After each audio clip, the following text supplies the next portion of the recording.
5, 4, 3, 2, 1, 0.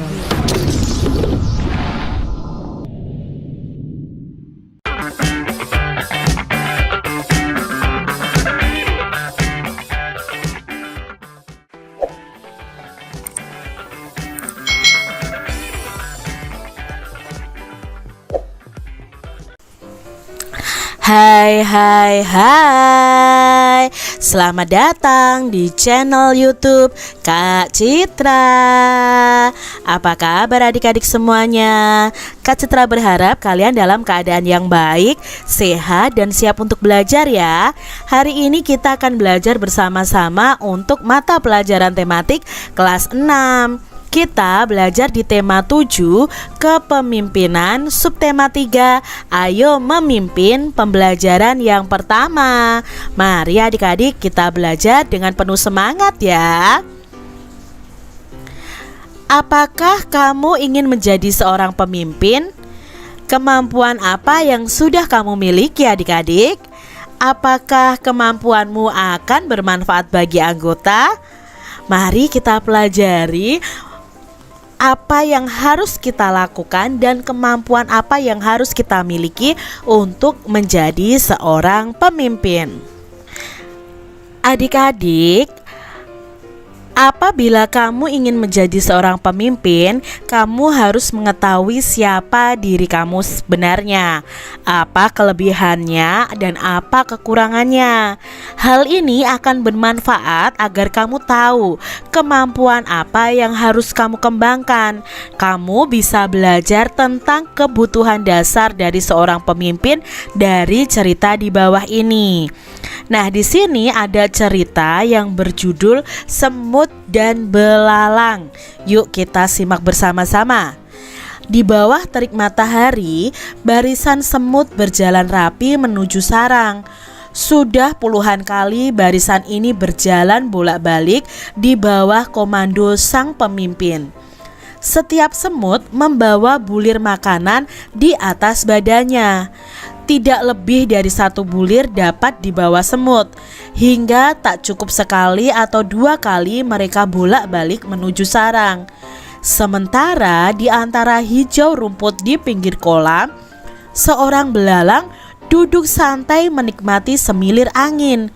Terheran-heran ia menyaksikan barisan semut bolak-balik melintas di hadapannya. Hei semut-semut, apa sih yang kalian lakukan? Sibuk sekali sejak pagi. Tidakkah mondar-mandir di tengah terik matahari membuat kalian lelah dan berkeringat? Seru belalang kepada barisan semut. Kami bekerja keras mengumpulkan persediaan makanan untuk musim dingin nanti. Barisan kami memang panjang, tetapi daya angkut kami tidak banyak. Oleh karena itu kami harus mondar-mandir, ujar komandan semut menjawab belalang. Hah? Mengumpulkan makanan untuk musim dingin? Repot sekali, musim dingin kan masih lama. Sekarang nikmati saja terik matahari dan makanan yang berlimpah. Untuk apa sibuk dari sekarang? Ujar belalang sambil terkekeh menertawakan semut-semut. Hai belalang, seharusnya kamu melakukan hal yang sama. Serangga seperti kita harus bersiap-siap menghadapi musim dingin. Nanti semua tanaman dan sumber makanan lain akan membeku tertutup oleh salju. Hembusan angin dingin juga akan membuat kita yang bertubuh kecil sulit untuk keluar sarang untuk mencari makan, balas komandan semut. Benar belalang, harusnya kamu mengumpulkan teman-temanmu untuk bekerja sama mengisi sarang dengan persediaan makanan. Justru karena musim panas masih panjang, kita masih punya banyak waktu untuk mencicil pekerjaan. Semut kecil menambahkan dari barisan belakang. Semua temanku juga sedang bersantai. Terserah kalian sajalah kalau ingin merepotkan diri, tukas si belalang ini adik-adik. Begitulah adanya, sepanjang musim panas, barisan semut ini sibuk bekerja, sementara belalang santai bermalas-malasan. Hingga tiba saatnya musim dingin, semut-semut nyaman bercengkrama di sarangnya yang berlimpah makanan. Bagaimana dengan belalang? Ya, belalang ini meringkuk kedinginan dan kelaparan di balik dinginnya batu. Jika demikian, mana yang patut dijadikan teladan? Semut atau belalang adik-adik? Tentunya semut ya adik-adik ya.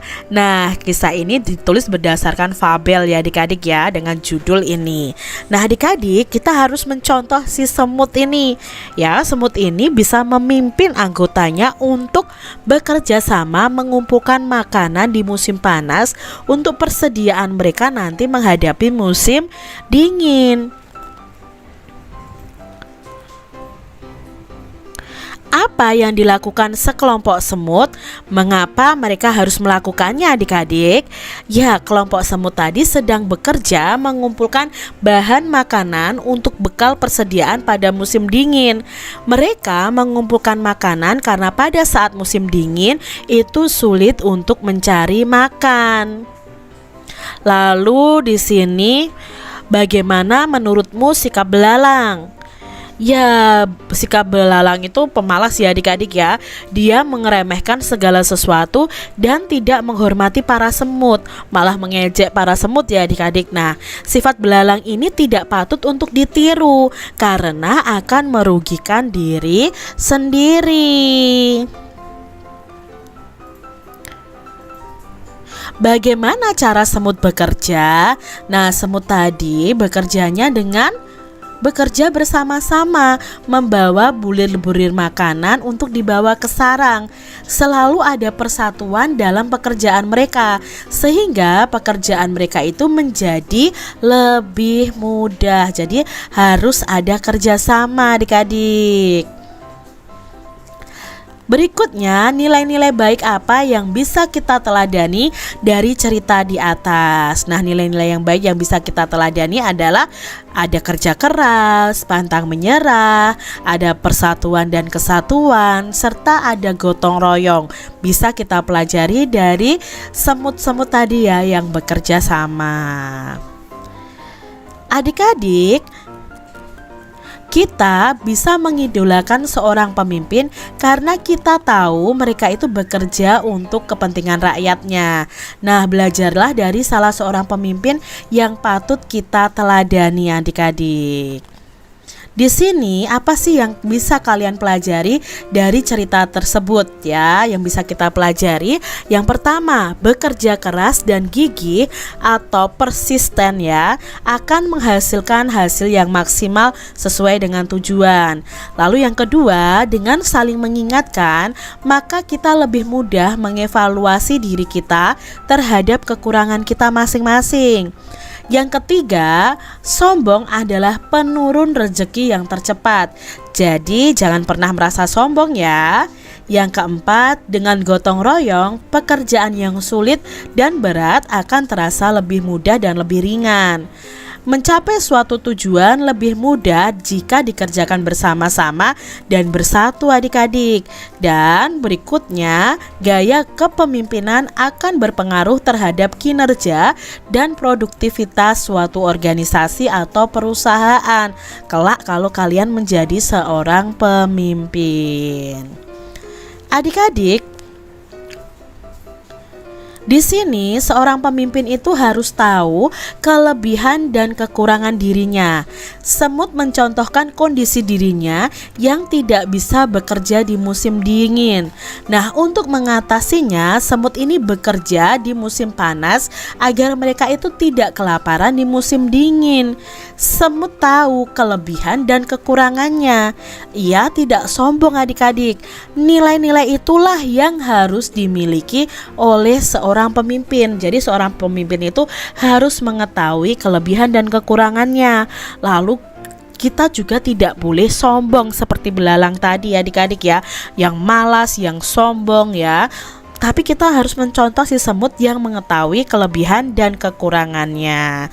Nah adik-adik, kalau kalian ingin mengetahui kelebihan dan kekurangan kalian, kalian bisa membuat diagram seperti ini. Jadi kalian tuliskan apa sih kelebihan kalian, apa kekurangan kalian. Misalnya kelebihanku mudah bergaul, ya, lalu mudah bekerja sama. Oh, kekuranganku apa? Misalnya kekuranganku itu tidak bisa belajar sendiri, misalnya kekurangan kalian. Lalu apa yang kalian lakukan dengan kelebihan dan kekurangan kalian? Kalian bisa tuliskan di diagram seperti ini. Jadi nanti kalian akan tahu apa kelebihan dan kekurangan kalian dan apa yang akan kalian lakukan dengan kelebihan dan kekurangan kalian. Adik-adik, di sini menyadari kekurangannya, semut hidup dengan bergotong royong.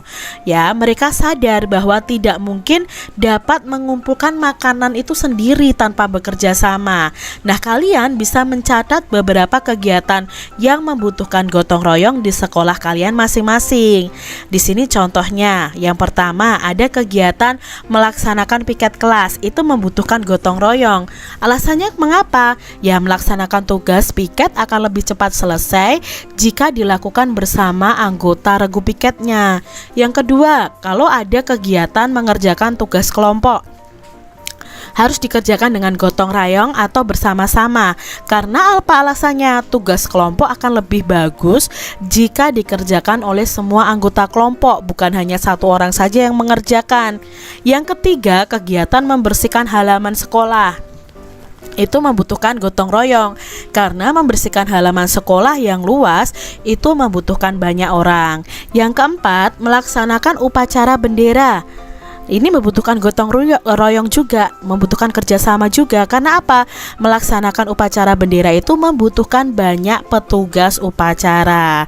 Berikutnya kegiatan melaksanakan kegiatan permainan kasti.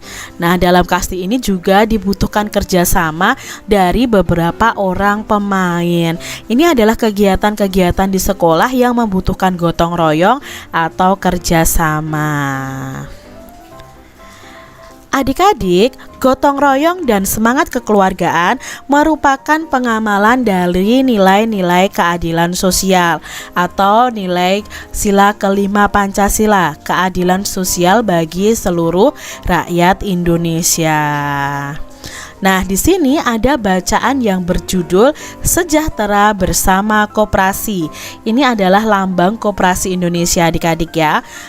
Kita baca bersama-sama bacaan ini. Secara sukarela, sebagian besar guru dan karyawan di SD Palapa menjadi anggota koperasi karyawan. Koperasi ini didirikan sejak 5 tahun yang lalu. Terasa benar oleh mereka manfaat menjadi anggota koperasi ini. Sebagian guru dan karyawan yang memiliki usaha kecil dapat bekerja sama dengan unit usaha koperasi untuk mengembangkan usaha mereka. Sebagian lagi merasakan manfaat dari unit simpan pinjam. Pada akhir tahun diadakan rapat anggota koperasi. Seluruh guru dan pegawai SD Palapa hadir. Pada rapat ini, Pak Badru selaku ketua koperasi periode 2012 sampai 2014 akan memaparkan pencapaian selama setahun, sekaligus membuka penerimaan anggota baru. Bapak dan Ibu guru serta seluruh karyawan SD Palapa yang saya hormati, tidak terasa sudah 1 tahun saya menjalankan kepercayaan dari Bapak dan Ibu untuk memimpin koperasi karyawan kita. Sudah beberapa tahun kita bersama-sama merasakan manfaat organisasi kecil kita ini. Perlu kita ingat kembali bahwa tujuan mendirikan koperasi bukan untuk mencari keuntungan. Koperasi karyawan kita dirikan untuk meningkatkan kesejahteraan bersama. Semua anggota memiliki kesempatan yang sama untuk menikmati hasil atas berkembangnya usaha bersama ini. Bapak dan Ibu, kekeluargaan dan kebersamaan merupakan modal utama dalam koperasi ini. peduli terhadap jalannya usaha koperasi menjadi kewajiban tiap anggota, bukan hanya tugas ketua atau pengurus. Semua memperoleh kesempatan untuk belajar. Secara mandiri kita menetapkan jenis usaha koperasi dan menjalankannya. Pengurus yang melaksanakan, anggota yang mengawasi dan memberi masukan. Keuntungan pribadi tidak diutamakan. Justru melalui koperasi kita mengasah kepedulian terhadap kebutuhan orang lain. Sudah 5 tahun berjalan, semua keputusan kita tetapkan bersama secara musyawarah. Begitupun dengan keuntungan koperasi di tahun ini. Apakah akan dibagikan kepada anggota atau akan dimasukkan kembali sebagai penambah modal? Maka akan kita diskusikan dalam rapat besar hari ini. Bapak dan Ibu, rapat besar koperasi tidak hanya untuk anggota, namun terbuka untuk semua. Justru saya ingin semua keluarga besar SD Palapa menyaksikan proses musyawarah ini. Saya ingin semua menyaksikan bahwa banyak hal yang dapat dipelajari melalui koperasi karyawan. Saya ingin semua merasakan bahwa kesejahteraan bersama dapat diwujudkan melalui kepedulian, kekeluargaan, serta kebersamaan. Bapak dan Ibu, saya tentu berharap anggota koperasi terus bertambah. Semoga saja suatu saat nanti keluarga besar SD Palapa lengkap ada di dalamnya. Tak perlu risau memperhitungkan keuntungan pribadi, tetapi ayo kita berusaha mewujudkan kesejahteraan bersama melalui koperasi. Suasana hening sejenak sebelum gemuruh tepuk tangan menyambut pidato Pak Badru. Di dalam hati semua mengangguk setuju. Kesejahteraan bersama merupakan tanggung jawab bersama. Nah, adik-adik, dalam bacaan tadi ada beberapa pesan yang akan kita ambil dari bacaan tadi. Yang pertama, tujuan mendirikan koperasi itu bukan untuk mencari keuntungan, tapi itu untuk kesejahteraan bersama para anggotanya. Yang kedua, koperasi karyawan itu didirikan untuk meningkatkan kesejahteraan bersama. Lalu yang ketiga, kekeluargaan dan kebersamaan merupakan modal utama dalam koperasi. Jadi ini ada beberapa pesan dari teks tersebut. Lalu dari teks tersebut, tadi kan Pak Badru berpidato adik-adik. Kalian diminta membuat pidato dengan topik bermusyawarah untuk kepentingan bersama. Jangan lupa kalian mengingat kembali unsur-unsur pidato. Ada salam pembuka, pendahuluan, inti, penutup, dan salam penutup ya. Salam pembuka ya isinya sapaan ya, kalimat sapaan. Lalu pendahuluan isinya apa? Isinya itu memaparkan topik permasalahan yang akan dibahas. Nah, pidato kali ini akan membahas topik bermusyawarah untuk kepentingan bersama. Jadi kalian akan membahas tentang bermusyawarah. Lalu unsur pidato yang berikutnya adalah inti. Nah, intinya nanti kalian berisikan pembahasan topik secara lengkap mengenai musyawarah. Harus ada kalimat ajakan atau bujukan yang digunakan untuk mengajak pendengar melakukan kegiatan musyawarah. Nah, kalian harus menerangkan topiknya itu secara rinci di unsur pidato yang di inti ini. Lalu unsur pidato berikutnya ada penutup. Nah, penutup itu isinya apa? Penyampaian rangkuman atau intisari dari topik yang disampaikan. Lalu yang terakhir adalah salam penutup. Nah, salam penutup ini kalian jangan lupa mengucapkan terima kasih. Pemimpin yang tahu kelebihan dan kekurangan dirinya adalah pemimpin yang bijaksana. Bergotong royong dan bermusyawarah merupakan cerminan dari pemimpin tersebut. Pemimpin yang bijaksana merupakan pemimpin yang amanah. Jadi kalau kalian ingin menjadi pemimpin harus mau bergotong royong, mau bermusyawarah, harus menjadi pemimpin yang bijaksana dan pemimpin yang amanah adik-adik ya. Kalian harus tahu itu semuanya. Demikian tadi adik-adik pembahasan kita di tema 7, subtema 3, pembelajaran yang pertama. Semoga video pembelajaran ini bermanfaat untuk adik-adik semuanya. Dan sampai jumpa lagi di video pembelajaran Kak Citra selanjutnya. Tuhan memberkati. Jangan lupa tekan tombol subscribe, lalu tekan loncengnya, tekan juga tombol like, lalu share ke media sosial kalian. Jangan lupa untuk ikuti media sosial Kak Citra. Terima kasih.